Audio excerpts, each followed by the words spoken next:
So in this video, you're going to work through some practice problems dealing with the topics we covered in week 6. So let's get to it.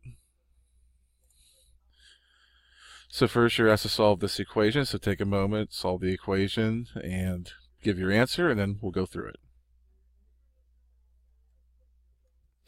Okay, so for this, we're looking to find the solution to this equation, and it's no different than what we were doing in the last group, except now you do have some potentials for infinite solutions or no solutions as well. So you have to make sure that you're keeping track of what's going on and looking for any special circumstances. So like we did with equations in the last week's topic, I need to simplify both sides first, get rid of any parentheses, combine like terms, that sort of thing. So on the left hand side, I'm going to do some distributing. I'm going to distribute the 3 in the first set of parentheses and basically just distribute the negative symbol in the second group. And so I would have 3x plus 12 minus 2x plus 1 equals 3x plus 2. I would then simplify both sides, and I end up with x plus 13 equaling 3x plus 2. I would then subtract 3x from both sides, and I would end up with negative 2x plus 13. Subtracting 13 from both sides, I would get negative 2x equaling a negative 11, and then I would divide both sides by negative 2, and I would either get 11 halves or 5.5 as a decimal. Now give this one a try. So again, for this one, both sides need to have some simplifying done. So on the left hand side, I'm going to distribute the 4 in the first set of parentheses, the 3 in the second. On the right hand side, I'm going to distribute the 6 in that group of parentheses. So when I do all those things, I get 4x minus 20 plus 3x plus 21 equaling 6x plus 12 plus x minus 11. I'm going to combine like terms on both sides. And when I do, I get 7x plus 1 equals 7x plus 1. Now, some students might be able to recognize here what the conclusion is based off of what's going on here, because, both expressions are exactly the same. So if, by this point you don't realize that, any number is going to work because you're doing this exact same thing on both sides of the equation now, overall. If you don't recognize it here, then you would recognize it when you continue on, because the next thing would be to try to get the variable on one side. And so whether you choose to move it to the left or to the right, you're going to subtract 7x from both sides, and it's going to go away. And what you end up with is a situation where the variables have, completely been canceled out of the problem, which means you do have a special circumstance, which means that you're down to either infinite solutions or no solution. And since you end up with a true statement here, it has to be the choice that it has an infinite number of solutions. Now give this one a try. Okay, again, we're going to simplify both sides of the equation, although the right-hand side's already pretty much simplified. On the left, I'm going to distribute the 3 in the first set of parentheses. Basically, for the second group, since there's a positive 1 on the outside, those parentheses could just drop off. So I'm going to have 3x plus 12 plus 2x minus 1 equaling 5x plus 2. Now when I simplify the left-hand side, I end up with 5x plus 11 equals 5x plus 2. Now here, again, some students may be able to recognize what's going on here. If I take the same number x and multiply it by 5, adding 11 to it is going to be always different than adding 2 to it. So there's really no way possible that, these two could be equal to each other. But even with that, sometimes students may not recognize it at this point. So if you carry on the rest of the procedure, you would be trying to get a variable on one side. So either if you're choosing to move the variable to the left or right, you would be subtracting 5x from both sides in order to accomplish that, and that would make the variables cancel completely. And now when you have the variables canceling completely, you're down to a special circumstance, and those are either going to be no solution or infinite solutions.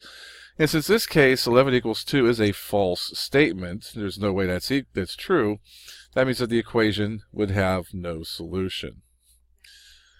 Give this one a try. So for this one, again, there's some simplifying I have to do on the left and right. One of the things that sometimes causes students some difficulty is recognizing that you do have to distribute a -4 over here. So when I distribute this, on the left-hand side in particular, I'm going to end up with 16x minus 12x minus 20. Sometimes students forget to put the minus on that 20. They'll leave it as a plus. Over here, I'm going to have, 4x minus 14 minus 6. And that gives me 4x minus 20 equaling 4x minus 20, which, again, some students may recognize at that point that there's no way you could get these two sides to be different from each other. I mean, if you're doing the exact same thing on both sides, any number is going to work. So now you can realize it's infinite solutions, but if you carry through the rest of it by subtracting 4x from both sides to try to get your variable to one side, both of them are going to cancel, leaving you with a true statement of -20 equaling -20. So a special circumstance, true statement, which means I'm going to have an infinite number of solutions. So that's for the equation solving part.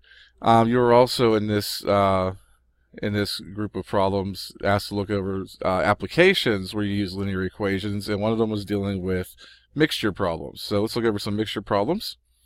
So consider this mixture problem and see if you can come up with an answer for this, and then we'll go through it.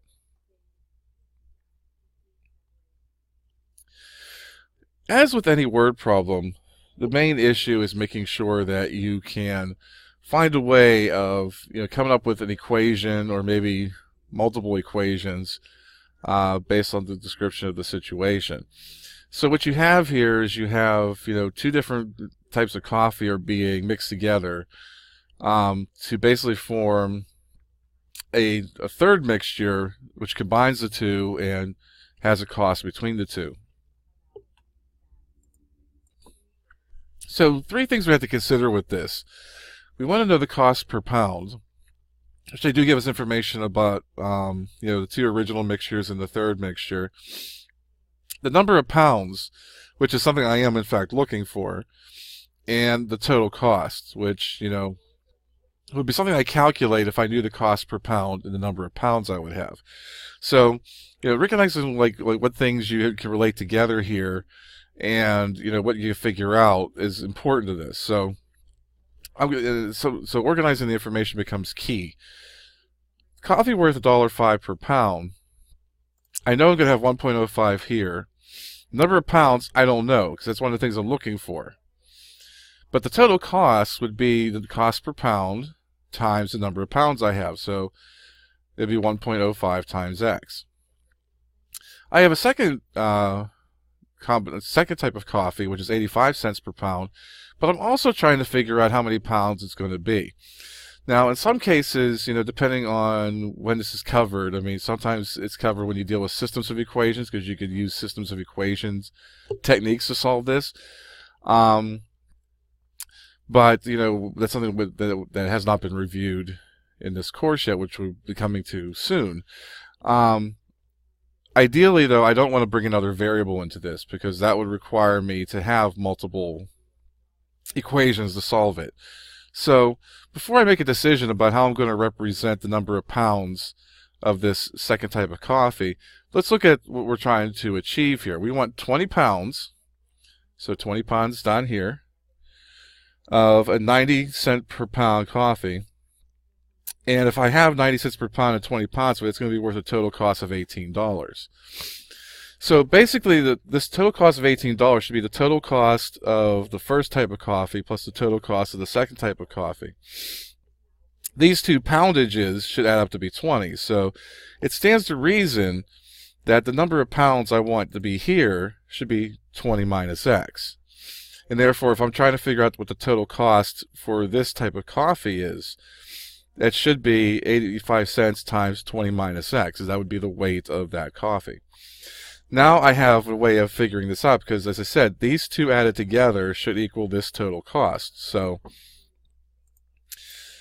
the equation would be 1.05x plus 0.85 times 20 minus x equaling 18. So you see, why these are gone over at this point, because these are the types of equations that you would tend to get,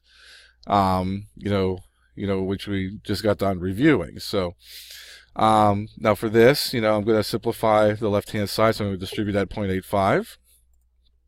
And I would get 1.05x plus 17 minus 0.85x equaling 18. I would combine some like terms here, and I would get 0.2x plus 17 equaling 18.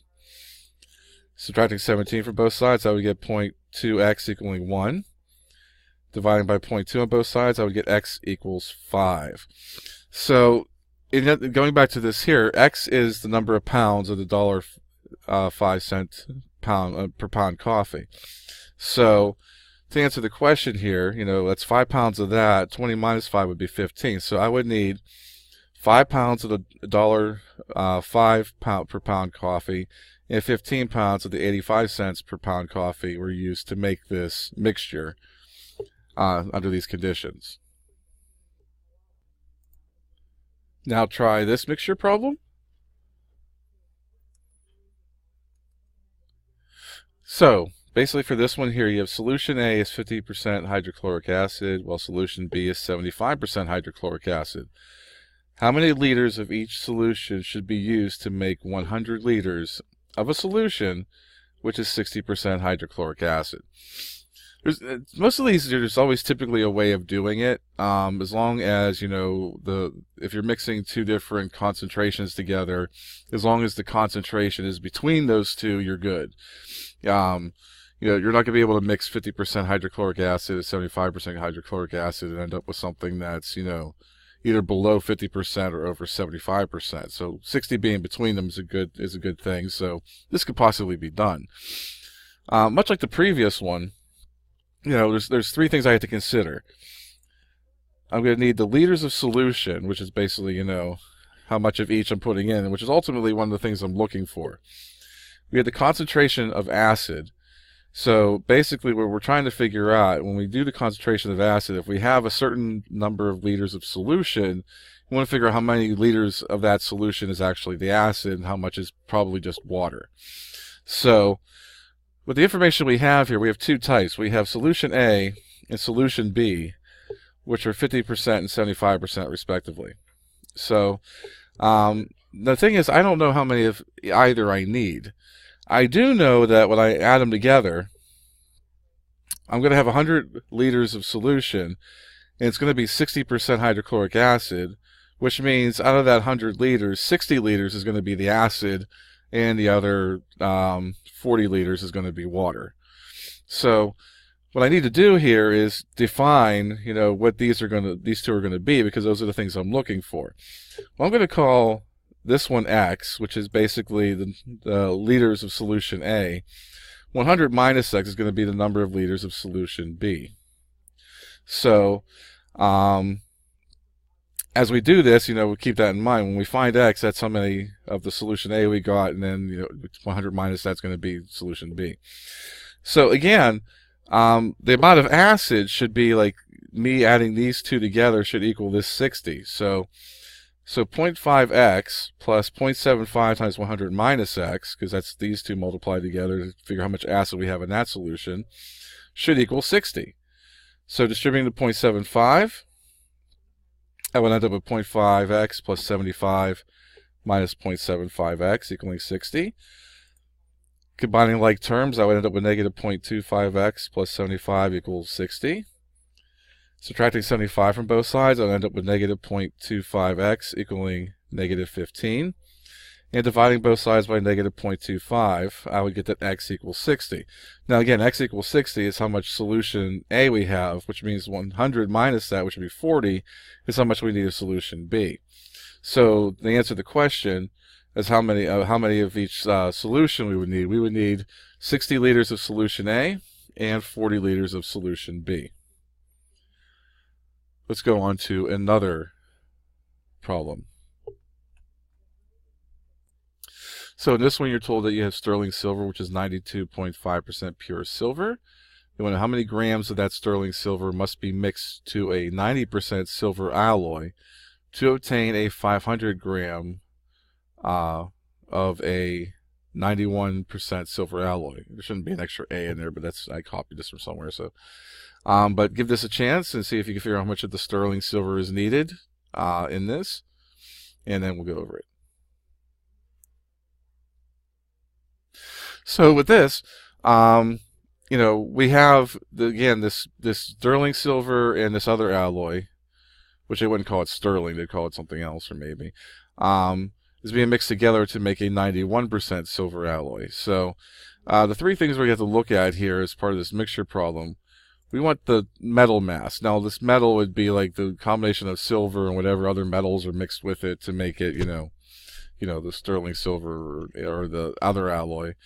We want to look for the silver concentration, which is how much pure silver is in there, which means this would be the concentration, which the silver mass would be like how much, of this, like, whatever grams we're putting into this is going to be silver as compared to whatever other metal it's mixed with. So we know that sterling silver is 92.5% pure. So we don't know how much of that we need. That's actually what we're looking for. But if I want to take that times its silver concentration, that would tell me how much silver is in that sterling silver. So if I had like 100 grams of that, 92.5 grams of that would be silver, and the other 7.5 would be whatever they would mix it with to make the alloy. For the alloy that we're mixing it with, we know it's a 90% concentration. We haven't figured out what that is either. We don't know how much of that's going to be used. I do know that the overall alloy, which I'm going to call alloy number 2, is going to be 500 grams. It should be 91% silver, which means if I wanted to figure how much of that 500 grams is actual silver, I would take 0.91 times 500 to get 455 grams. So for the mixture we're trying to come up with, that 500 grams, 455 of that would be silver. The rest would be the other metals it was mixed with. So again, I don't want to bring a second variable into this. So if I know that this mass here and this mass here should total 500, then I'm just going to simply call this 500 minus x, which makes this silver mass 0.9 times 500 minus x. So the mass of the silvers should add up to be 455 grams. So 0.925x plus 0.9 times 500 minus x should equal 455. I distribute the 0.9 and combine some like terms, and I get 0.025x plus 450. Subtracting 450 from both sides, I get 0.025x equaling 5. And dividing both sides by 0.025, I get that x equals 200. And that's all I'm really looking for in this problem, because it's only asking me how much of the sterling silver, so I need 200 grams of sterling silver, and of course that means the other would be 300 grams. They didn't really ask us for that, but, I put that in there anyway. But, 200 grams of sterling silver is what we wanted to find in this solution. Now we're going to move to another type of problem that you were asked to review in this, and those are our consecutive integer problems. So let's have a look at this first one. So give it a try and see if you come up with the answers, and then we'll go over it. So you have the sum of 3 consecutive integers is 234, and you're asked to find out what the numbers are. So essentially here, you have to find a way of representing the sum of 3 consecutive integers. So we don't know what either of them are, but we do know that, if we're given one of them, the next integer is going to be one more than that. The one after that's going to be one more than that. So my 3 consecutive integers, I can represent them with n being the smallest in the first one in the list, n plus 1 being the second, and n plus 2 being the third. I'm told that their sum is 234, so if I add those together, I would get 234. So now I have an equation to solve, and I can figure out what n is at this point, which would give me one of those integers, and the other two would be kind of easy to figure out at that point. The parentheses were just there as part of the overall making of the equation, so I really don't need them.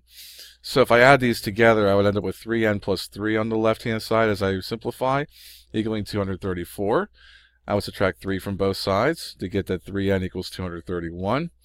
And then I would divide both sides by 3 to get that n equaled 77, which makes the 3 integers, 77, 78, and 79. So the 3 integers, consecutive integers that would add up to 234 would be 77, 78, and 79.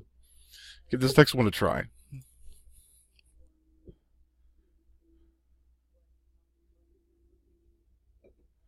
So there's a number of things going on in this problem. It's not consecutive integers, it's consecutive even integers. And although not always 100% necessary, I'm going to let the first integer be 2n. And the reason for that is n is always understood to be an integer itself. 2 times any integer would make it even. I do want to make sure it's even, and if it's not even, that means that I might be able to find some consecutive integers or find a group of integers that would work in this situation, but it may not necessarily be, an even integer. So there might be a situation where I could actually have no solution to this. It's not going to happen a whole lot, but sometimes, especially when you get to even and odds, sometimes you might find that will happen from time to time. So to play it safe, I'm going to say 2n. Although you could probably get away with doing n, and you'd probably find that n is an even integer nonetheless. So now to have your consecutive even integers, I would have 2n, 2n plus 2, and 2n plus 4. Because remember, if I add 1 to an integer, it's just going to go to, if it starts with an even one, it's going to become an odd. So I want the next even one, which would be 2 away. And same thing with 2n plus 4. So now, I'm not just adding these together and coming up with a value here. They're saying that if I take 3 times the second integer, so the second integer is 2n plus 2, so I do 3 times that, it's going to equal or be 12 less than twice the sum of the first and third. So it means basically I'm going to have this plus this minus 12 should equal this. So I'm just translating what the problem is giving me. And so now I have an equation where I can solve for n. Keeping in mind, though, it's actually 2n I would like to be able to find. So if I could solve this for 2n and leave it at that, I'm good. So on both sides, I'm going to distribute the 2. Well, I distributed the 3 on the left and get 6x plus 6. On this side, inside the parentheses, I simplified inside the parentheses first. And now I'm going to distribute that 2.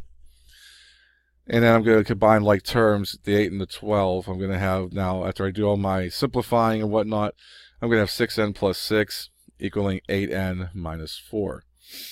I'm going to subtract 8n from both sides, and that gives me negative 2n plus 6 equals negative 4. Subtracting 6 from both sides would give me negative 2n equals negative 10. And since 2n is what I'm actually looking for in this list, I don't have to divide both sides by negative 2. I really like to do is do whatever I need to do to get rid of the negative. There's multiple things you can do for that. But ultimately, if negative 2n equals negative 10, then 2n is going to equal 10. So I know that 2n equals 10, which means that the 3 integers I have up here are going to be 10, 12, and 14. Therefore, the largest even integer of that group is going to be 14. And that should be integer, not inter. So moving on to the last example that you have to do to work through. So give this one a try, and we'll go over it.